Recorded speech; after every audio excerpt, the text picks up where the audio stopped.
From the wilderness of Kodiak Island, Alaska, this is Murder and Mystery in the Last Frontier with your host, Robin Bearfield.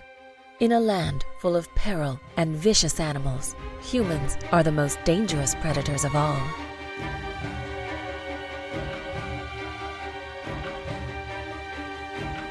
Alaska's slogan is the last frontier, and to some people, this means Alaska is the Wild West, a place with less law and order, and some place they can live as they choose. The man who called himself Papa Pilgrim believed moving his family to the wilderness of Alaska offered him the opportunity to do anything he wanted. Papa Pilgrim was the worst kind of hypocrite because he hid his crimes behind his religious zeal. Like a charismatic cult leader, Pilgrim could appear charming and persuasive in public. But there was another side of Papa Pilgrim, and this was the side his family saw all too often.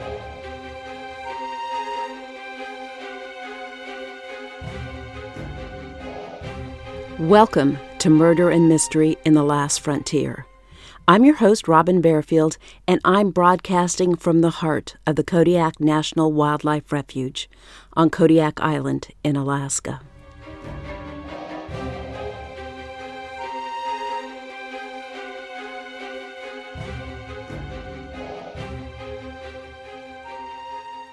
This story is not specifically a tale of murder, although I do believe it does involve a murder. I chose this story because it describes the independent streak of many Alaskans and their desire to live without government interference. It also conveys the friendly, open nature of rural Alaskans and their willingness to trust others and go the extra mile to lend a helping hand to strangers. This story also, unfortunately, reveals the nature of those few individuals who moved to Alaska to escape their sins, only to repeat them here and become an ugly stain on the fabric of the Alaska landscape. In most wilderness areas in Alaska, you are likely to find a few people who have chosen to live in such a remote area because they want to escape societal norms and public scrutiny. Most of these individuals are good people who simply don't want to be bothered by the government, don't want to be told how to raise their children, or want to be able to follow their own spiritual beliefs. Alaska does have laws, though. Alaska is not the Wild West. Papa Pilgrim probably could have hidden off the grid in the Alaska wilderness and continued his horrible reign over his family had he not taken on the National Park Service and turned his spotlight on himself and his family. My first podcast episode chronicled the Mail Day murders in tiny McCarthy, Alaska, the ghost mining town in the heart of the huge Wrangell St. Elias National Park. Most of this story is also set in McCarthy, and it begins where my last story ended. Chris Richards, one of the survivors of the McCarthy Mail Day massacre, died when his cabin burned a few days before Christmas in 2001. At almost the same moment when flames leaped from Richards' cabin, the Pilgrim clan marched into McCarthy. Papa Pilgrim, Country Rose, and their 15 children made quite a spectacle in the streets of McCarthy, Alaska.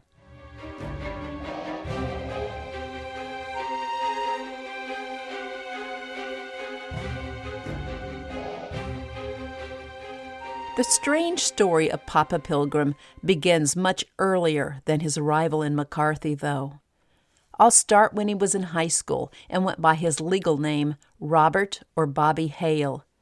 Bobby's father, I.B. Hale, was a college football star who turned down an offer to play for the Washington Redskins and instead joined the FBI. Bobby Hale grew up in an affluent family in Arlington, Texas, where he, his twin brother Billy, and their younger brother Tommy attended Arlington Heights High School.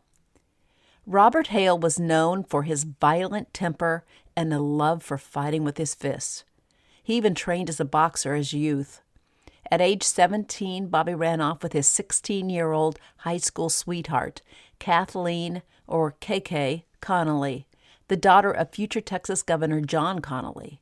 John Connolly is perhaps best remembered for riding in the car with John F. Kennedy in Dallas on the day Kennedy was assassinated. Bobby and KK eloped and moved to Tallahassee, Florida, where KK soon learned she was pregnant.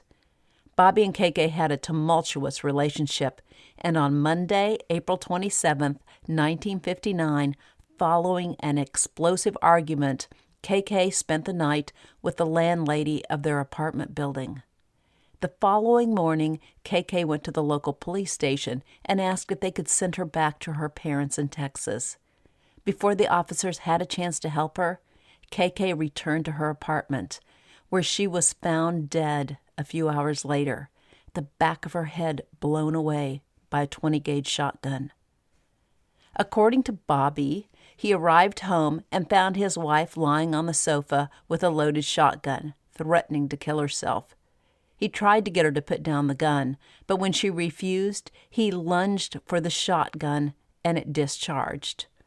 KK's death was ruled an accident, despite the absence of KK's prints on the shotgun and the fact that she was shot in the back of the head.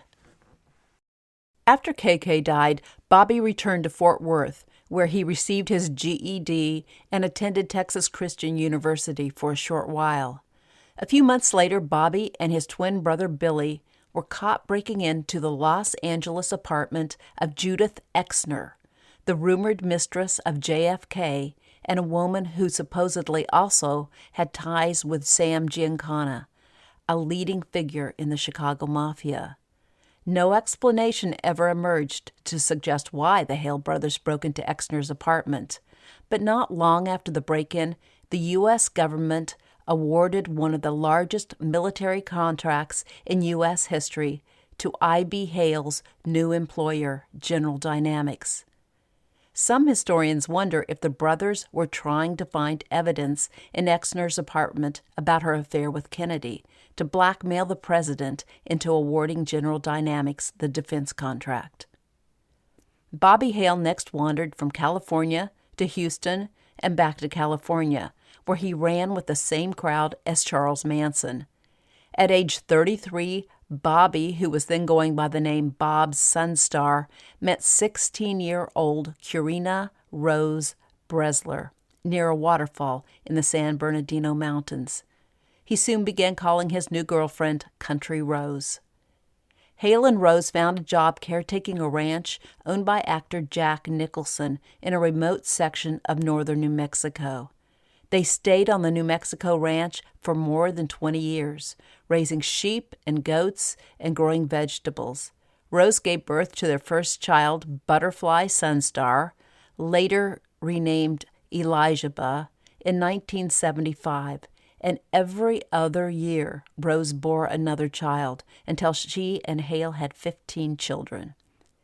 Hale experimented with a variety of religions, but finally settled on his own self-serving form of Christianity. He changed his name to Papa Pilgrim and was not shy about sharing his version of the gospel with anyone who would listen. The Pilgrim children never watched television and had no access to computers. They received no formal education and were naive about the ways of the world. Only Elijah and the oldest boys learned how to read.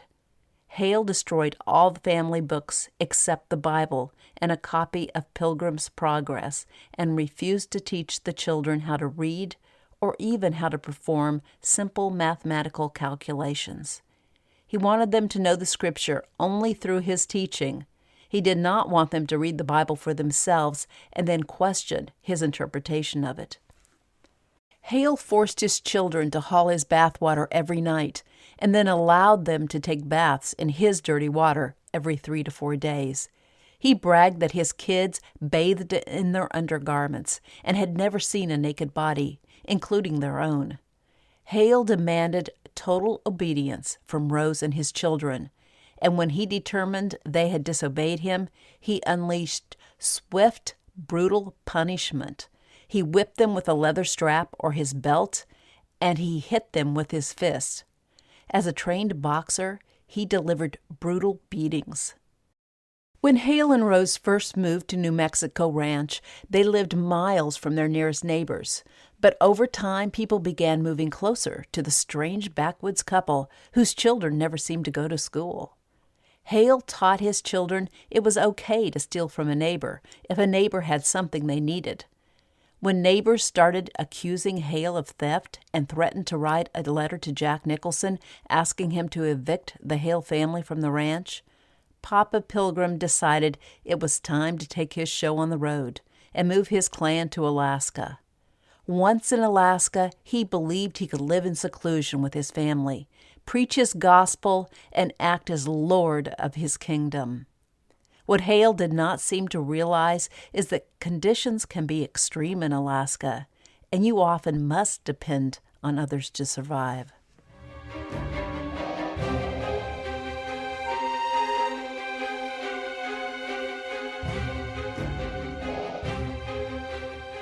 The Pilgrim family drifted around Alaska for a few years. They lived in Fairbanks and then in Homer for a short time, but neither town offered Papa the seclusion he desired for his family. He knew as soon as he drove into McCarthy in January 2002, this was where he wanted to settle. He did not plan to live in McCarthy itself, but he wanted his home to be near enough to the small town so he could get supplies there on the weekly mail plane. Neil Darish, who was in the process of remodeling the McCarthy Lodge for the summer tourism season, was the first to notice the strange arrival of the Pilgrim family. The temperature hovered at 20 degrees below zero, but most of the Pilgrims huddled together in the open beds of 2 pickup trucks.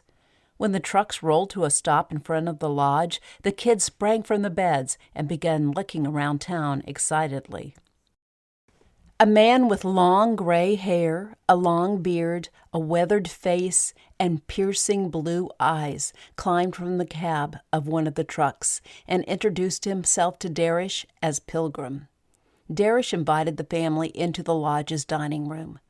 Pilgrim had come to McCarthy with only 10 of his kids.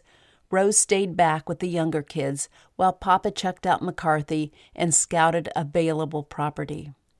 Papa liked what he saw in McCarthy, and the Pilgrims charmed the dozen residents who gathered at the lodge to meet them. The Pilgrim kids grabbed fiddles, guitars, and a mandolin from their trucks and put on an impromptu bluegrass concert for the crowd. The children were cute, shy, and very religious. Most of the residents welcomed the Pilgrims, but at least one in the crowd of townspeople saw Papa Pilgrim for the con man he was. Papa Pilgrim soon returned to McCarthy with Country Rose and their 15 children. They bought an abandoned mine 14 miles from McCarthy, up a mountain and accessible only by the nearly impassable McCarthy-Green Butte Road. Papa called their new home Hillbilly Heaven. Hillbilly Heaven could be reached by snow machine, horse, and even on foot if you didn't mind hiking for a day.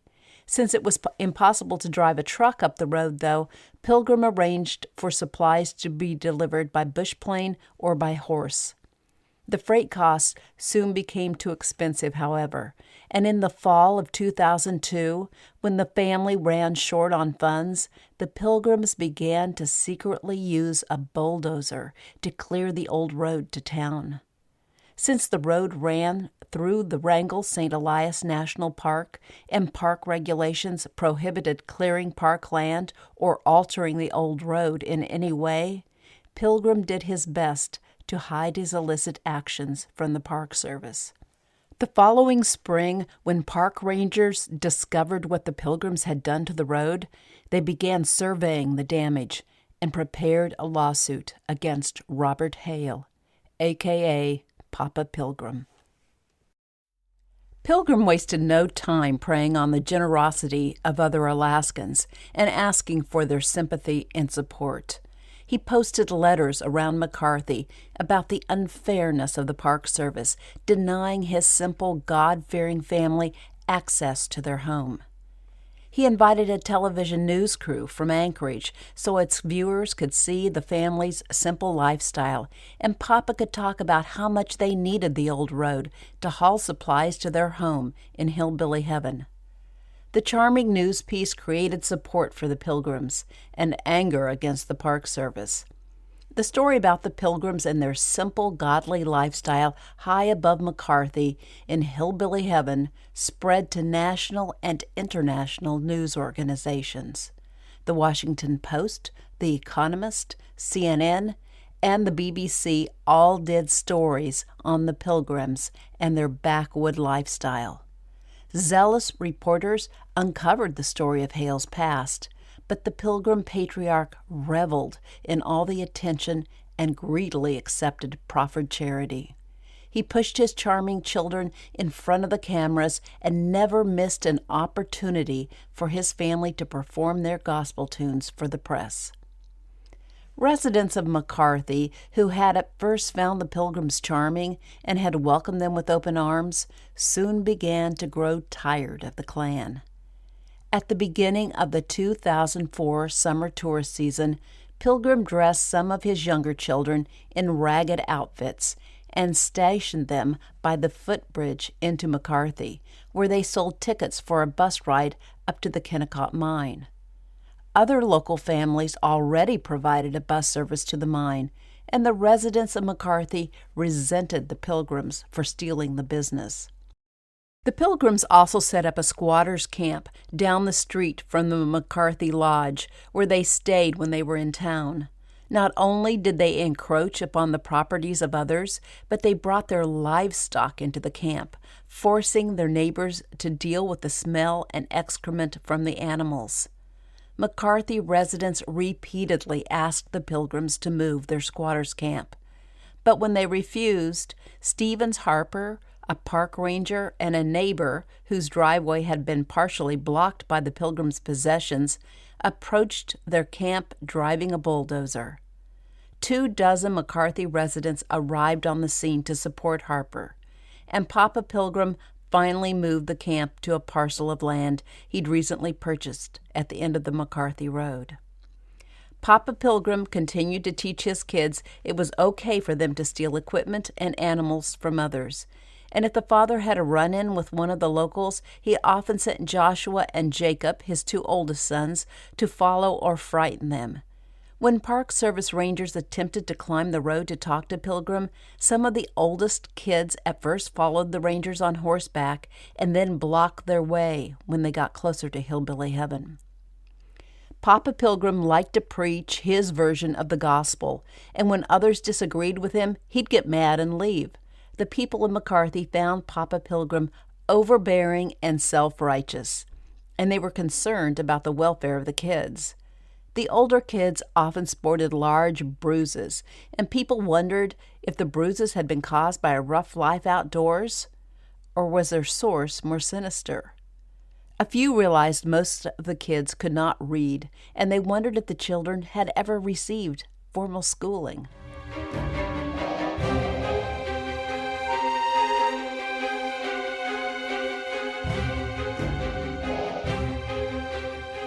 Let me pause for a minute to thank the folks at the puzzle game Best Fiends for sponsoring my podcast. I appreciate your support, and I love your game. As I was thinking of what I wanted to say about Best Fiends in this episode, I decided to make a list of my 3 favorite things about the game. Number 1, the game challenges me. It consists of a series of puzzles, and the player must solve each puzzle to move to the next level. Number 2, the puzzles are short. It might take a long time to successfully solve a puzzle, but each puzzle lasts only a few minutes, so you can pick up the game, play it for a bit, and put it down again. It is a great way to take a work break or a quick challenge at the end of the evening. Number 3, you can play the game offline. This is critical for me because I live remote and we have satellite internet with a stingy data limit. I can play Best Fiends guilt-free without eating up our internet. Best Fiends also has bright, cheerful insect characters that help me solve the puzzles and make me smile. I'm now on level 275 and have discovered rainbow links. Give the game a try and find a fun way to de-stress for a minute. Engage your brain with fun puzzles and collect tons of cute characters. Trust me, with over 100 million downloads, this 5-star rated mobile puzzle game is a must-play. Download Best Fiends free on the Apple App Store or Google Play. That's Friends without the R. Best Fiends.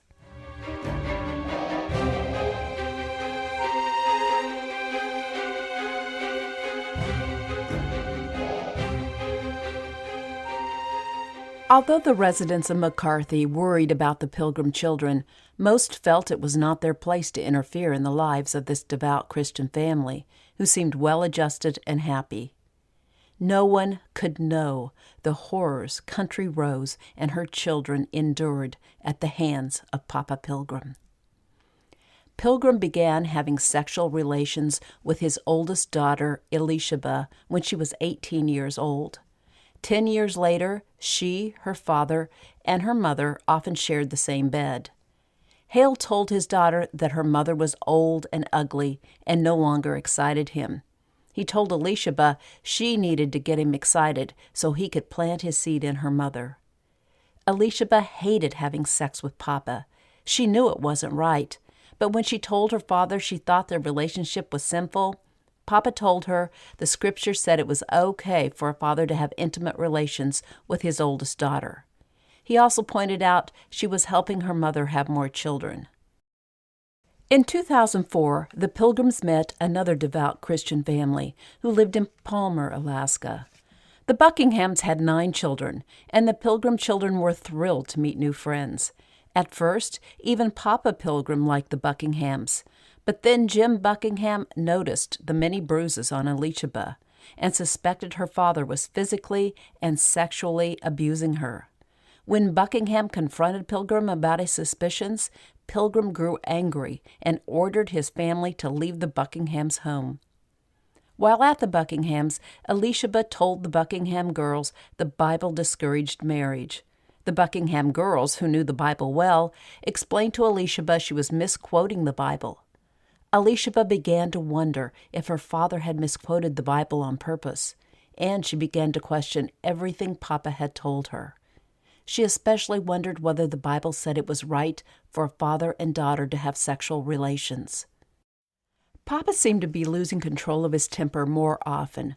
When Jonathan, the youngest child, cried, Papa would set the baby on his lap and pinch his nose and mouth closed, until the baby began to turn blue and pass out. This action not only scared Jonathan, but also terrified Rose and the kids.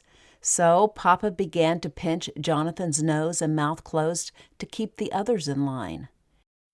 In January 2005, Papa took Elisheba and some of the boys with him down the mountain to McCarthy to gather supplies, and they stayed in the shack on the edge of town. That night, Papa argued with the boys over something Jim Buckingham had told them. He sent the boys out to unload the trucks and then lost his temper with Elisheba when she told him he had not been teaching them what the Bible really said.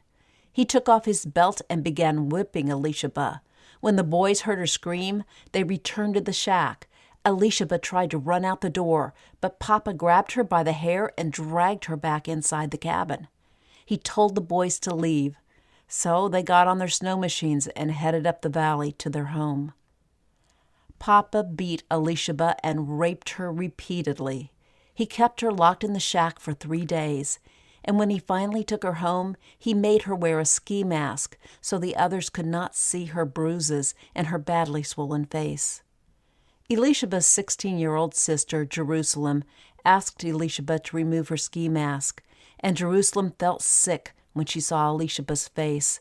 It was so swollen and bruised, she barely recognized her sister. Elishaba's brothers were shocked and angry when they saw her face and told Papa he was wrong for beating her. Elishaba admitted to her brothers what Papa had been doing to her. She didn't say he had sexually abused her, but she said he had treated her like a wife, only 100 times worse, and it was as bad as they could imagine. The older boys confronted their father, and Papa hit Joshua with his fist and broke Joshua's nose. The 4 older boys decided to leave home and told Elisheba she needed to leave too. After they left, Papa declared his sons lost to the devil, and his behavior grew even more erratic as he continued to beat Elisheba and punish the younger kids for small wrongs. Mama told Elisheba to run away from home, but Elisheba was too terrified about what Papa would do to her if he caught her. Finally, one day when the gasoline supply for the generator ran low, Papa decided to make a quick trip to McCarthy to get gas, and Elisheba knew this was her chance to make a break for it. She announced to the others that she was leaving, and Jerusalem said she would go with her. Jerusalem worried Elisheba did not have the will to keep herself alive, so she wanted to accompany and take care of her sister. Mama called Joseph in Glen Allen, and he said he and the other boys would meet Elisheba and Jerusalem when they arrived in McCarthy and would keep them safe from Papa. Elisheba and Jerusalem knew they did not have long before Papa returned. He planned to hurry to McCarthy, grab the gas, and rush back up the hill because he was afraid Elisheba would escape if he left her alone too long. The young women attempted to start one of the snow machines, but it would not fire. When they looked at the engine, they realized the spark plug had been removed. They replaced the spark plug, told their family goodbye, drove a short distance over the snow, and the fan belt broke. Jerusalem struggled through the deep snow, back to the cabin, and started a second machine. They only went a short distance on this snow machine, though, before it ran out of gas, and they saw it had a fuel line leak. They were running out of time before Papa returned, and in desperation, they transferred to a third snow machine. They traveled a short distance and then pulled off the main trail and hid in the trees. Jerusalem had brought white sheets with them, so they covered themselves and the snow machine with the sheets and remained motionless in the snow. Elisheba could not even imagine the magnitude of Papa's rage if he found them. And once he got near the cabin, he would see the stalled snow machines and know something was wrong. As they heard Papa's snow machine coming up the trail, Elisheba prayed and tried to remain calm. When he drove past them, Elisheba told her sister they had to hurry. They had 1/2 hour at best before Papa would be on their trail. When they arrived in McCarthy, their brothers were not at the meeting place. Elisheba pulled the snow machine into thick brush, and she and Jerusalem crawled under the boughs of a spruce tree, hiding from their father and waiting for their brothers. They heard Papa's snow machine searching the streets of the town, circling and waiting for any sign of his missing daughters. Elisheba and Jerusalem stayed under the spruce tree for 5 days, eating cold cheese and raisins while the temperature dropped to 20 degrees below zero at night. They didn't dare build a fire, and they had no sleeping bags, so they huddled and waited. They finally decided to sneak down to their town shack and use the phone. They knew they had to be careful, though, because their father could be staying at the cabin. When they arrived at the shack, they quietly searched the surrounding woods, and indeed, Papa had hidden his snow machine in the thick brush. The girls hurried back to their hiding place, and the next day they entered another cabin and used the phone there to call their brothers. The brothers had misunderstood the original rendezvous spot and had been anxiously waiting to hear from their sisters. The brothers rescued Elisheba and Jerusalem, and the girls eventually went to live with the Buckinghams in Palmer.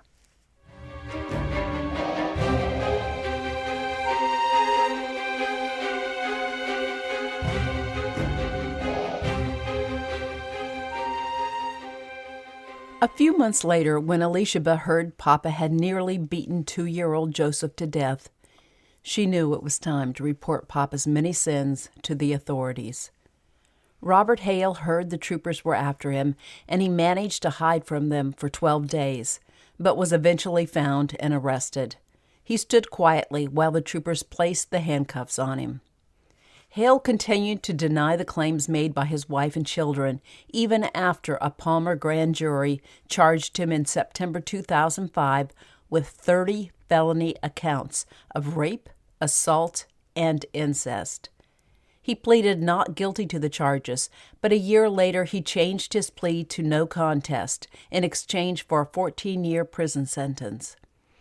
At Hale's sentencing hearing in September 2007, his wife and all his children, except the youngest one, addressed the court and their father, berating him and asking him why he had done such terrible things to them. They told the judge they loved their father and were trying not to hold any bitterness against him, but they begged the judge not to let him out of prison. As 14 of his 15 children spoke at the sentencing hearing, the spectators cringed while they heard for the first time the horrors the Hale family had endured at the hands of their father. Alicia's statement, when she detailed some of her father's most appalling acts toward her, sickened the crowd. The children confessed they thought their world was normal until they met the Buckinghams and realized there was another way to live. Robert Hale died in a prison hospital on March 26, 2008, only 8 months into his 14-year sentence. He was 67 years old and had been in poor health for many years, with advanced cirrhosis, diabetes, and blood clots. He never apologized to his family, nor repented for his evil deeds. In the end, he refused to talk to his family. Most of the Hale children moved in with the Buckinghams, where they were taught to read and write. Joseph and Joshua married the 2 oldest Buckingham daughters, and Alicia is also now married.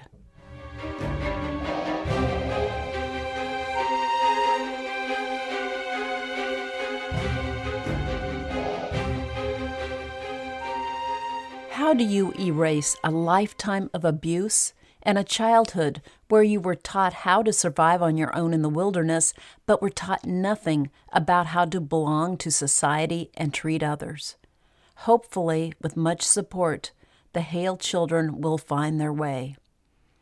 The residents of McCarthy, who had originally found the Hale children sweet and the family charming, were horrified when they learned of the nightmare Papa Pilgrim created for his family in the cabin on the mountain. In addition to the 15 children born to Robert and Rose Hale, Hale fathered 3 children from previous marriages. Country Rose was Hale's 4th wife, and probably not his first abuse victim. K.K. Connolly was 16 years old when she married Robert Hale, and she died 44 days later from a shotgun blast to the back of her head. K.K. was certainly one of Hale's earliest victims.